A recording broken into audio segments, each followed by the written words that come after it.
भारत सरकार, खासतौर पर गृह मंत्रालय ने देश के कई राज्यों को निर्देश जारी किया है कि 7 मई को सिविल डिफेंस मॉक ड्रिल्स यानी नागरिक सुरक्षा अभ्यास का आयोजन किया जाए। ये निर्देश ऐसे समय पर आया है जब पूरे देश में 22 अप्रैल को हुए पहलगाम आतंकी हमले को लेकर गुस्सा और तनाव बना हुआ है।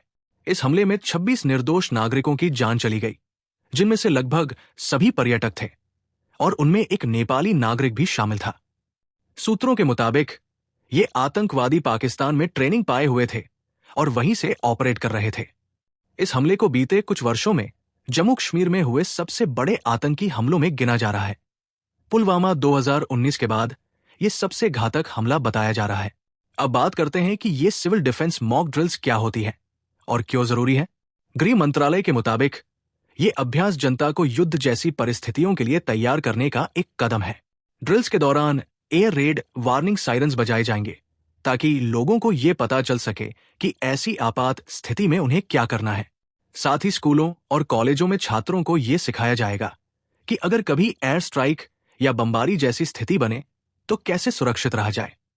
इवैक्यूएशन प्लान्स को अपडेट किया जाएगा और इनकी रिहर्सल की जाएगी ताकि अगर कभी वास्तव में ऐसी स्थिति पैदा हो तो लोग समय रहते सुरक्षित जगहों पर पहुंच सकें। सरकारी सूत्रों ने साफ किया है कि ये एक रूटीन प्रिपेयर्डनेस एक्सरसाइज है। इससे घबराने की कोई जरूरत नहीं है। इसका उद्देश्य यह है कि युवा पीढ़ी जो कभी युद्ध या हवाई हमले जैसी स्थिति से नहीं गुजरी है, उन्हें इन चीजों के बारे में जागरूक किया जाए। इसे एक लर्निंग एक्सपीरियंस के तौर पर देखा जाना चाहिए, लेकिन इसके पीछे की जियोपॉलिटिकल बैकड्रॉप को नजरअंदाज नहीं किया जा सकता। भारत और पाकिस्तान के बीच तनाव चरम पर है।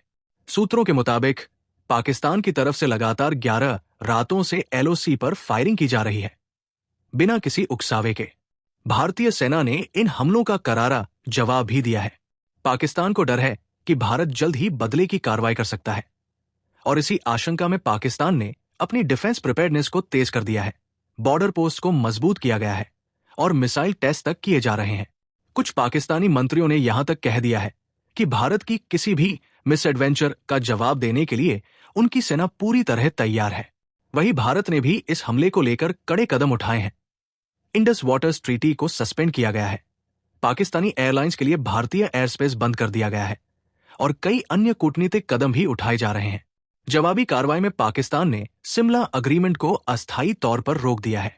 इन सबके बीच प्रधानमंत्री नरेंद्र मोदी ने इस हमले को लेकर कई हाई लेवल मीटिंग्स की है और सख्त संदेश देते हुए आर्म्ड फोर्सेस को फुल ऑपरेशनल फ्रीडम दी है। यानी कि अब हमारे जवान तय करेंगे कि जवाब कब देना है, कहां देना है और कैसे देना है। प्रधानमंत्री ने साफ शब्दों में कहा है कि जो भी इस बर्बर हमले में शामिल है, चाहे वे सीधे तौर पर आतंकी हों या उनके हैंडलर्स और बैकर्स, उन्हें धरती के किसी भी कोने में क्यों न जाना पड़े, भारत उन्हें खोज निकालेगा और सजा देगा। अब ऐसे हालात में सिविल डिफेंस मॉक ड्रिल्स का आयोजन न सिर्फ सिंबॉलिक है बल्कि एक स्ट्रेटेजिकली साउंड कदम भी है। आज के दौर में जब कन्वेंशनल युद्ध के साथ साथ हाइब्रिड वॉरफेयर और एसिमेट्रिक अटैक्स जैसे खतरे सामने हैं, जनता का तैयार रहना उतना ही जरूरी है जितना कि सेना का। ड्रिल्स में सिर्फ वार्निंग सिस्टम्स और इवैक्यूएशन प्लान से नहीं, बल्कि क्रैश ब्लैकआउट्स और कैमोफ्लेजिंग ऑफ वाइटल इंस्टॉलेशंस जैसे मिलिट्री ग्रेड रिस्पॉन्सेस को भी टेस्ट किया जाएगा। यानी बिजली की आपूर्ति काटकर, रात को अंधेरे में रखकर दुश्मन के हवाई हमलों से बचने की तैयारी और जरूरी संस्थानों को छिपाने की तकनीकें। तो आप अगर 7 मई को अपने शहर या आसपास सायरन्स बजते सुने, इवैक्यूएशन ड्रिल्स देखें या पब्लिक अनाउंसमेंट हो तो घबराइए नहीं। ये सब एक बड़े स्तर पर की जा रही सुरक्षा तैयारी का हिस्सा है। आज जब भारत एक तरफ आर्थिक विकास की राह पर तेजी से आगे बढ़ रहा है, तो दूसरी तरफ हमारे दुश्मन देश हमारे नागरिकों, पर्यटकों और सीमा पर तैनात जवानों को निशाना बनाने से बाज नहीं आ रहे। ऐसे में ये समय है प्रिपेयर्ड रहने का, सजग रहने का और अपने देश की सुरक्षा रणनीति का हिस्सा बनने का। आप बने रहिए हमारे साथ। हम आपको इस डेवलपिंग स्टोरी से जुड़ी हर अपडेट देते रहेंगे।